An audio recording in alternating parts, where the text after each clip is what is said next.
stories and behind the scenes stuff. I'm a sucker for all that stuff, and I really enjoyed it with Jacksonville. And I didn't know how it was going to go. Things started looking a little goofy, man. I think anybody could realize that. But then even the Travis Hunter trade, I'm like, really, this is kind of nuts.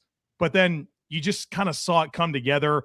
Two huge trades. Let's be honest about it. The Jacoby Myers trade, the Greg Newsome trade, getting really good fits for the schemes that they want to run, and then just optimizing the talent. And you saw really coming out of that overseas trip, this team really find itself and play good football. They are aligned. You could tell there's a lot of energy. There's confidence, and I get it. I mean, it's something that they've earned here this year, and very quickly went from a team that nobody can really figure out what's going on to, here it is. Here's the vision. And I think it does speak to an organizational alignment. Yeah. So on Locked On NFL, we use clips from local experts, and I'm always pulling Joe Marino clips. So I know one of the things that you have talked about all year is the lack of defense with the Buffalo Bills. Something I'm going to press you on a little bit. I'm going to ask you about that because I think you're absolutely right.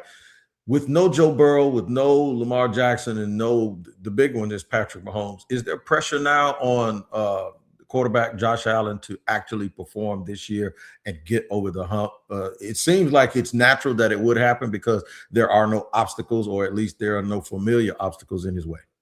Yeah, that's such an awful talking point, in my opinion. If you're talking about the Bills' playoff failures, let me tell you who has nothing to do with it. It's Josh Allen, who's probably, respectfully, maybe the greatest statistical quarterback the postseason has ever seen, the greatest touchdown to interception ratio, the most touchdowns per game ever by a quarterback in the playoffs. So the Bills not getting over the hump really has a lot more to do with that defense that has been dreadful in those elimination games against Patrick Mahomes and against Joe Burrow. And so, yeah, I guess you could look at it and say those guys aren't in there, and this is a really ripe path for the Buffalo Bills. But at the same time, I think this has probably been the worst Bills team since they've had the glow up of an upper echelon team, which really kind of happened back in 2020, 7 straight playoff appearances. They've won a playoff game in each of the last, 5 years, they've won at least one playoff game. They're a battle tested team, but this team doesn't really feel like the best version that we've seen. And there's been a lot of highs and lows,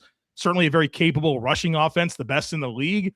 But can the passing offense find consistency? Do they have the weapons to really maximize what Josh Allen can do defensively?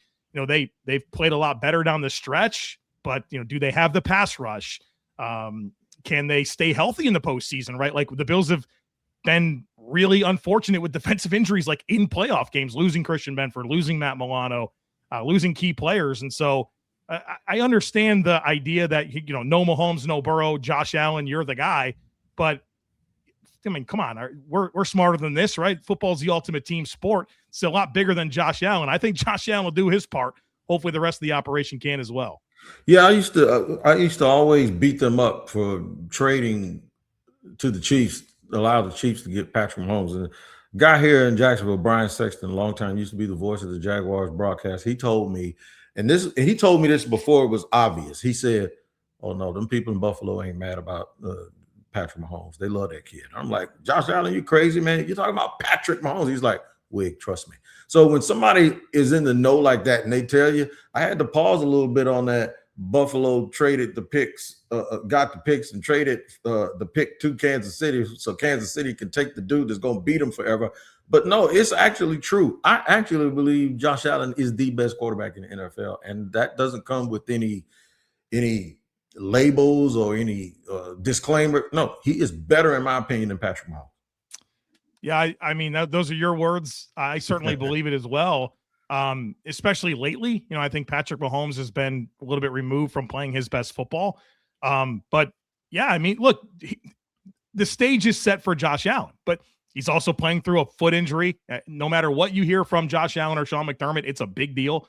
He is battling through this, and I worry about how that limits his mobility, which I think is a huge part of who Josh Allen is. And, I think he's going to have to play his best football, of course, on Sunday and throughout the playoffs if the Bills are going to get this done to kind of overcome some of what this team lacks otherwise. All right, so we're going to get into those matchups here in segment 2. The big one I want to talk about, and then I'll let you have your way with it. I want to talk about that the NFL rushing leader, the number one rushing offense versus the number one rushing defense. Sometimes numbers lie and they don't tell the whole truth, but those numbers are actually reflective of what's really going on with both of these teams. And we'll get to that in just a second here on Locked On Jaguars and Locked On Bills crossover.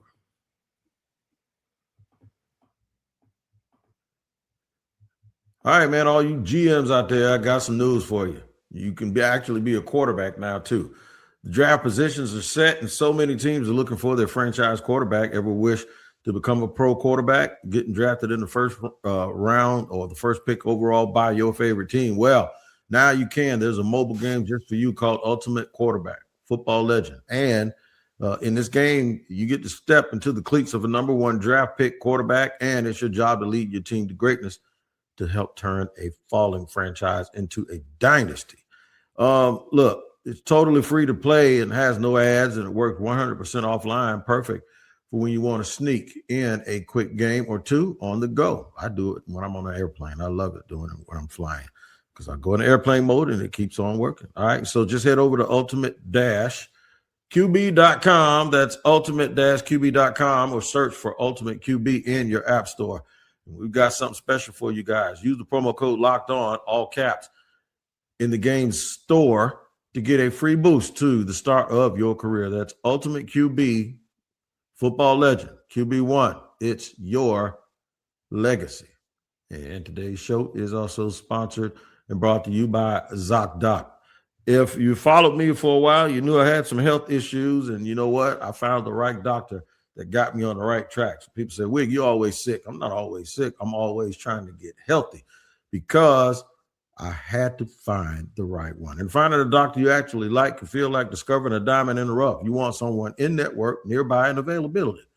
But you also want a doctor who really listens, makes you feel comfortable, explains things clearly, and helps you walk out feeling confident about your next step. Your diamond in the rough doctor exists, and finding him is easy with ZocDoc. Stop putting off the doctor's appointments. Go to ZocDoc.com/LockedOnNFL to find and instantly book a doctor you love today. That's ZocDoc.com/LockedOnNFL. ZocDoc.com/LockedOnNFL. Thanks to ZocDoc for sponsoring this message. All right, Tony Wiggins here with Locked On Jaguars, along with Joe Marino from Locked On Bills, one of the best in the business. I don't talk to him enough. I want to call him and bug him all the time, but I can't because I know he's busy. But he's here with us today. We got about two more segments with Joe. Joe, the run game for the Buffalo Bills has been their saving grace a little bit in terms of keeping pressure off of Josh Allen, and it doesn't allow people to really take advantage of the fact that they may not have that number one traditional wide receiver that can stretch the field and get open, but still, that's going to be the big matchup. Can the Jaguars stop that run with their number one run defense, in my opinion?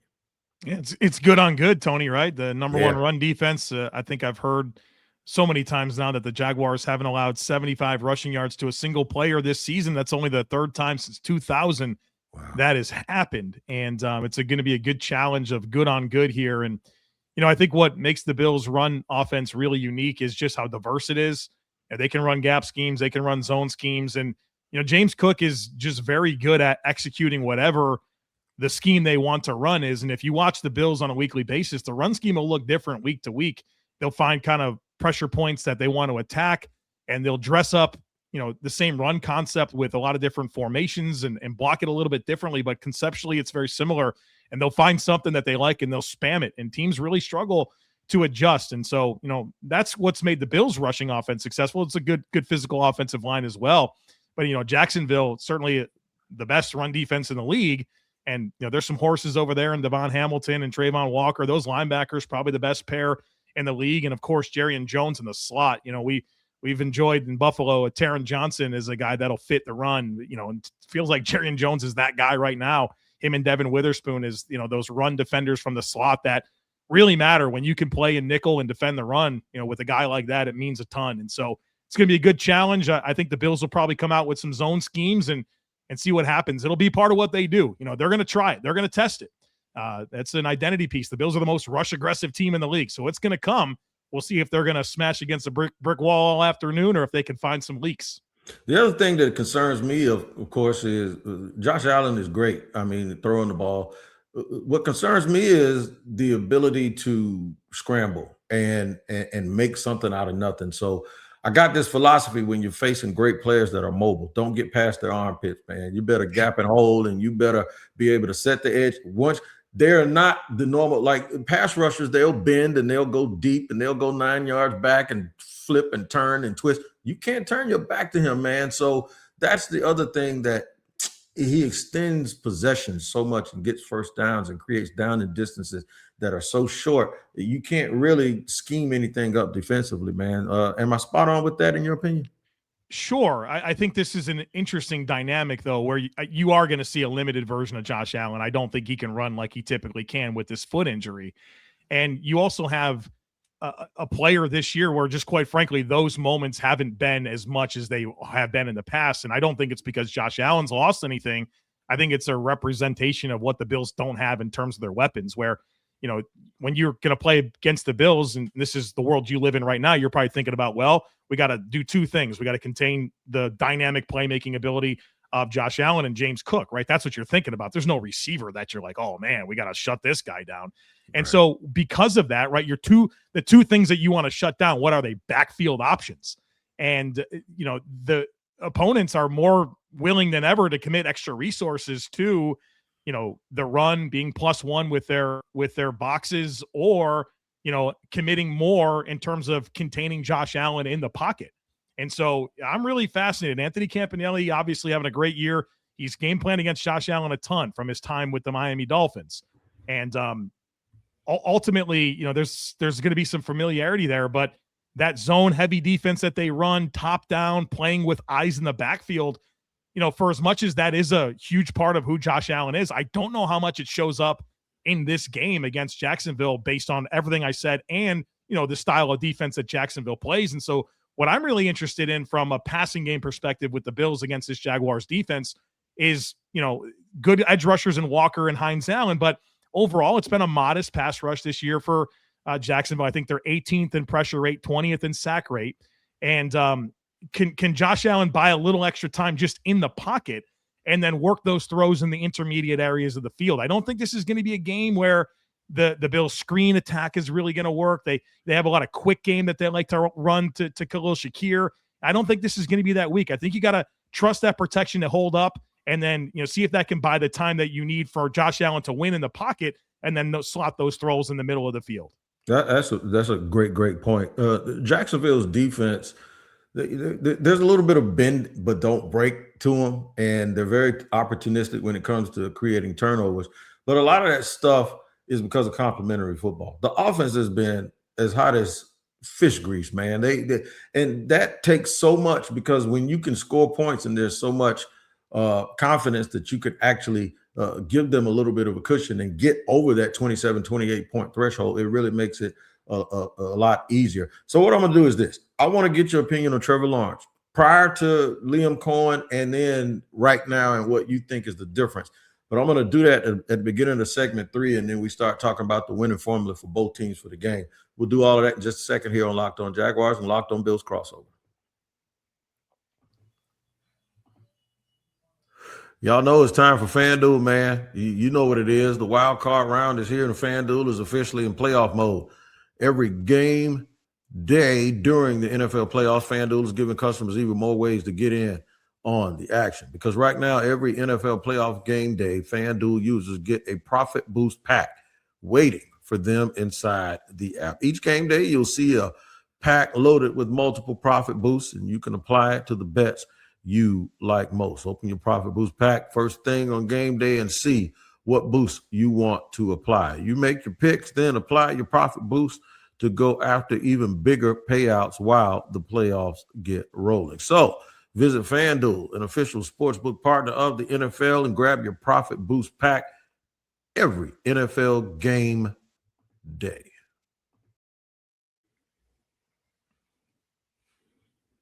All right, join the Everydayers Club for your favorite team, in this case, Locked On Bills and Locked On Jaguars, just for a $5 fee. That's right. If you're an everyday already, you're going to always get what you get from us already.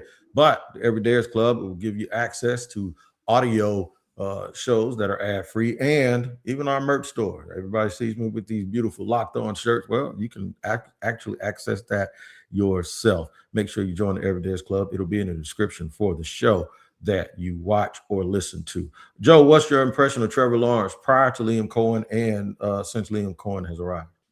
Well, Trevor Lawrence, go back to Clemson. This was one of the most decorated quarterback prospects coming out of college, a guy that so many people thought very highly of in the NFL. And then I think some organizational missteps kind of took away from his early development. You can't hire Urban Meyer, man. You just can't do it, right? Like, yeah, you can't do that. And so we're really kind of goofy start. But, even through some of that, John, he was still been productive, right? Over 4,000 yards a couple of seasons. The problem was I just felt like the lows just really overshadowed some of the production, whether it was fumbles, situational errors, not being able to hit some big throws and big moments, drops. I feel like drops have been like a 4-year issue for the Jaguars, and it's kind of taken away from Trevor Lawrence's development. But I think Liam Cohen has come in and really helped get the best out of him. And look, Liam Cohen's been doing this for years. Go back to Kentucky. He's the only guy that got Will Levis to play well. We saw what he did with Baker Mayfield last year in Tampa. And now this version of Trevor Lawrence, really over the last 8 games, it feels like the best version we've seen of Trevor Lawrence. And so I think the coaching has mattered, and then just really getting the weapons in the right place. And, I don't need to tell you this, but you come into the year and it's supposed to be Brian Thomas Jr., Travis Hunter, and De'Ami Brown. It's not that, right? It's Jacoby Myers, Parker Washington, Brenton Strange. And that's how that's kind of stabilized. And I think, Trevor Lawrence, what does he do best? It's that intermediate throw. It's that deep throw that he has. And those weapons are really optimized to work the spots on the field that Trevor's best at throwing the football. You couple that with good scheme and confidence. The biggest common denominator for you go to any sport, the highest performing athletes are the ones that are the most confident. I think you're seeing a really confident version of Trevor Lawrence based on things that have improved around him. We know he could play, man. That was never a concern. They're just getting it all out of him. We have people around here, people that I respect. Trevor's rookie year, they said they need to run everything through him, personnel decisions. And I'm thinking like, no, they don't. He needs to ingratiate himself and be a kid, man, with his teammates. And you don't need to turn the reins of an entire organization over to an unproven player. I liken it to when you hit the lottery. That's when you actually need a financial advisor and a lawyer. You need to learn how to shelter money. You ain't got to do it when you're broke. So they should have insulated him more with more stuff and more resources. And I think that's what the Jaguars are actually doing. And then Liam Cohen is a quarterback by trade, man. So when he yells at him and goes, hey, hit him in the chest, man, let it rip.